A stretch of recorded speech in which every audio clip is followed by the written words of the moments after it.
मित्रांनो, आई कुठे काय करते या मालिकेच्या आजच्या भागामध्ये अनिरुद्ध केदारची माफी मागत बोलतो, तू नेहमी या घराचा अरुंधतीचा विचार केलास, परंतु बऱ्याचदा माझी मतं वेगळी असल्यामुळे मला ते माझ्या विरुद्ध वाटलं, म्हणून मी तुझ्यावर चिडलो.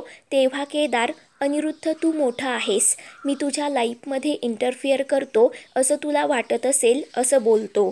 त्यावर अनिरुद्ध नकार देत मी रागाच्या भरात बोलतो, प्लीज तुम्ही मनाला लावून घेऊ नका असं केदारला सांगतो. तर तेव्हा केदार अनिरुद्धला, तू मला काहीही बोल, मी मनाला लावून घेणार नाही, परंतु माझ्या जवळच्या माणसावर कारणाशिवाय आरोप झाला, त्यांच्यावर अन्याय झाला, ते पण माझ्यासमोर, मग मी गप्प बसलो असं होणार नाही. अरुंधतीवर घाणेरडे आरोप करून तू तिला घराच्या बाहेर जायला सांगितलंस, ते मला आवडलं नाही असं सांगतो. तेव्हा अनिरुद्ध, मी सर्वांनाच खूप दुःख दिलं, मला माहीत आहे, परंतु त्याची शिक्षा मलाही मिळाली, मी फसवलो गेलो असं संजनाकडे पाहत सांगतो. तर विशाखा सर्व काही ठीक होणार म्हणून अनिरुद्धला समजावते. त्यानंतर कांचन आप्पांना साडी कशी दिसते असं विचारते. तेव्हा आप्पा, साडी तर सुंदरच आहे, परंतु तुझ्यावर जास्त खुलून दिसते असं बोलतात. ते ऐकून कांचन खूप लाजत असते. ते पाहून सर्वजण खुश होतात. त्यानंतर अरुंधती कांचनचं औक्षण करत असते. तेव्हा कांचन अरुंधतीला, विशाखा आणि केदारला तूच बोलवलंस ना, तू सगळ्यांची मनं जपतेस, परंतु मीच तुझं मन दुखावलं म्हणून माफी मागते. तेव्हा अरुंधती, झालं गेलं विसरून जा, आत्ताचा क्षण महत्त्वाचा आहे आणि आत्ता आपण सर्वजण मजेत आहोत असं बोलते. ते पाहून संजनाचा जळफळाट होतो. तर संजना लगेच तिथून जाण्यासाठी निघते. तेवढ्यात गौरी तिला थांबवते व काय झालं असं विचारते. तेव्हा संजना सांगते, मी आत्ता इथे आहे की नाही याचा कोणाला काही फरक पडत नाही, अनिरुद्धला सुद्धा नाही. ही म्हातारी डबल ढोलकी आहे.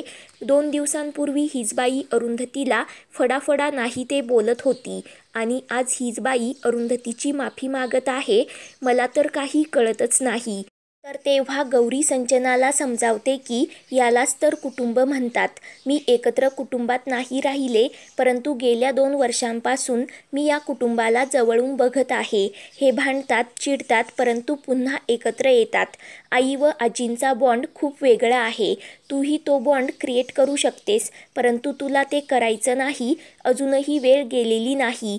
तू जर यांना प्रेम दिलंस ना, तर तुलाही भरभरून प्रेम मिळेल. तू अशी एकटी कधीच काठावर उभी राहणार नाहीस. तेव्हा ते ऐकून संजनाला धक्काच बसतो. तेवढ्यात आप्पा संजनाला औक्षण करण्यासाठी आवाज देतात.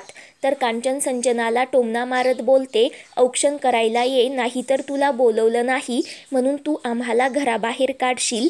तुझा काही नेम नाही, कारण हे घर आता तुझ्या नावावर आहे. तेव्हा संजना, माझ्या मनात तसं काहीच नाही. मी मघासपासून इथे उभी आहे, तरी माझ्याकडे कुणाचं लक्ष नाही, तरीही मी काही बोलले का असं विचारते. तेव्हा कांचन, आत्ता बोलून दाखवलंच की म्हणून चिडते.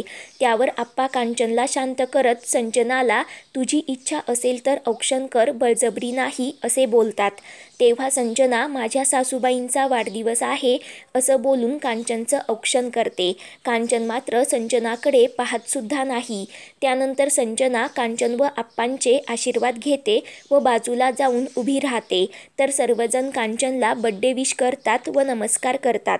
तेव्हा कांचन अनघाला, लवकर चांगली बातमी दे, आता बसून बसून कंटाळा आला आहे असं बोलते. तर अनघा खूप लाजत असते. सर्वजण तिला चिडवतात. तेव्हा अरुंधती कांचनला, मी तुमच्यासाठी काही गिफ्ट आणलं नाही म्हणून सॉरी असं बोलते. तेव्हा कांचन सांगते, तू यांना आणलंस, विशाखा केदारला आणलंस, माझी सगळी माणसं जवळ आणलीस, तेच खूप झालं, आणखी मला काहीच नको. आणि त्यानंतर केदार, विशाखा कांचनला साडी व आप्पांना कुर्ता गिफ्ट देतात. ते पाहून कांचन खूपच खुश होते. त्यानंतर कांचन केक कट करते. तर सर्वजण टाळ्या वाजवत असतात. तेव्हा अनिरुद्ध अरुंधतीजवळ जातो व थँक्यू सो मच, हे सर्व तुझ्यामुळे शक्य झालं असं बोलतो. ते पाहून संजनाला खूप राग येतो. तर अरुंधती अनिरुद्धला सांगते, मला फक्त आई आप्पांना आनंदी बघायचं होतं, माझ्या मनात बाकी काहीच नव्हतं. यापुढे आई आप्पा सुखात राहतील याची काळजी घ्या असं बोलते. त्यावर अनिरुद्ध होकार देतो. तेव्हा यश आपण सर्वजण फॅमिली फोटो घेऊयात असं बोलतो. तर सर्वजण जवळ येऊन उभे राहतात. तेव्हा अनिरुद्ध अरुंधतीला तू पण ये असं बोलतो. तर अनघा अरुंधतीला हाताला धरून घेऊन येते. संजना मात्र एकटीच बाजूला उभी राहते. तिच्याकडे कुणाचं लक्ष नसतं. तेवढ्यात आप्पा संजनाला तू पण ये असं बोलतात. तर तेव्हा सर्वजण वाकडं तोंड करतात. नाईलाजाने संजना फोटो काढण्यासाठी जाते. त्यानंतर केदार अरुंधतीला सांगतो, मला वाटलंच होतं संजना कधीतरी अशी वागेलच. हा सर्व प्लॅन प्रॉपर्टीसाठी होता. तर आता हे सर्व अनिरुद्धलाच करू दे. चूक त्याने केली ना तर निस्तर म्हणावं. तेव्हा अरुंधती काहीही करून ते पेपर्स संजनाकडून परत मिळवायला हवे. एवढं जरी अनिरुद्धला जमलं ना तर झालं असं बोलते. तेव्हा केदार सांगतो, हे सर्व क्लिअर झाल्यानंतर अनिरुद्ध व संजनाने दुसरीकडे राहायला जावं. त्या संजनाची नियतच चांगली नाही. ती एक पाताळयंत्री बाई आहे. तेवढ्यात विशाखा तिथे येते व अरुंधतीला सांगते, संजना साधा सरळ विचार कधीच करू शकत नाही. तू आई आप्पांना समजावून सांग, हे घर कधीच सोडून जायचं नाही. तशीच वेळ आली ना तर आपण सगळेजण एकत्र लढू, परंतु हे घर संजनाच्या घशात कधीच जाऊ द्यायचं नाही. तेवढ्यात संजना तिथे येते व 3 माणसे एकत्र आल्यानंतर माझ्याबद्दलच बोलत असणार असा डायलॉग देते. तेव्हा केदार, हो आम्ही तुझ्या मूर्खपणाबद्दलच बोलत होतो असा टोमणा मारतो. तेव्हा संजना चिडून, तुम्ही माझ्या घरात उभे राहून बोलत आहात हे लक्षात ठेवा असं बोलते.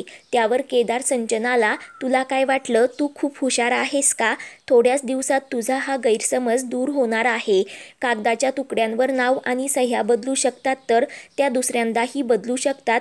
तुला काय वाटलं देवाने तुला एकटीलाच बुद्धी दिली आहे का? आम्हालाही थोडी दिली आहे, परंतु आम्ही ती सत्कार्यासाठी वापरतो आणि वेळ आली ना तर या गोष्टीसाठी पण वापरू शकतो. ते फार कठीण नाही असं बोलतो. तेव्हा अरुंधती दोघांना शांत करायला जाते. तेव्हा संजनामध्येच तिच्यावर चिडून, तू या घरात येऊन अनिरुद्धशी जवळीक साधण्याचा प्रयत्न करत आहेस असा आरोप करते. तर अरुंधती संजनाला मूर्खासारखी बडबड करू नकोस म्हणून सांगते. तेवढ्यात अनिरुद्ध तिथे येतो. तर अरुंधती संजनाला, इथे नको, आज आई आप्पांना त्रास होईल असं काही करायचं नाही म्हणून सांगते. तेव्हा संजना, इथे नको तर माझ्यासोबत चल असं बोलते. तेव्हा अनिरुद्ध संजनावर खूपच भडकतो. तेव्हा संजना अनिरुद्धला, तू आमच्यामध्ये पडू नकोस असं बोलून अरुंधतीच्या हाताला धरून तिला घेऊन जाते.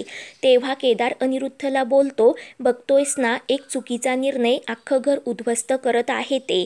तर अनिरुद्ध खूप वैतागतो. तर दुसरीकडे संजना अरुंधतीला त्यांच्या बेडरूमकडे घेऊन येते. तर अरुंधतीला मोठा धक्का बसतो. बेडरूममध्ये येताच अरुंधतीला सर्व भूतकाळ आठवतो. तर ती खूप अस्वस्थ होते. तेव्हा संजना अरुंधतीला, सगळ्यांसमोर तमाशा नको आहे ना, मग आतमध्ये ये असं बोलत तिला आतमध्ये ओढते. अरुंधतीच्या सर्व जुन्या आठवणी जाग्या होतात. तर तेव्हा संजना अरुंधतीला जुने दिवस आठवले का असा प्रश्न करते व तू तर या सर्व गोष्टी मागे टाकून गेलीस, इंडिपेंडंट सक्सेसफुल झालीस, परंतु ही जी स्पेस आहे हीच रियालिटी आहे. इथल्या भिंती, वस्तू, हा बेड आणि या बेडवर झोपणारा माणूस आता माझा आहे, तुझं काही नाही असं बोलते. पुढील भागात अरुंधती संजनाचा माज उतरवणार आहे. पुढील भागांच्या अपडेटसाठी चॅनल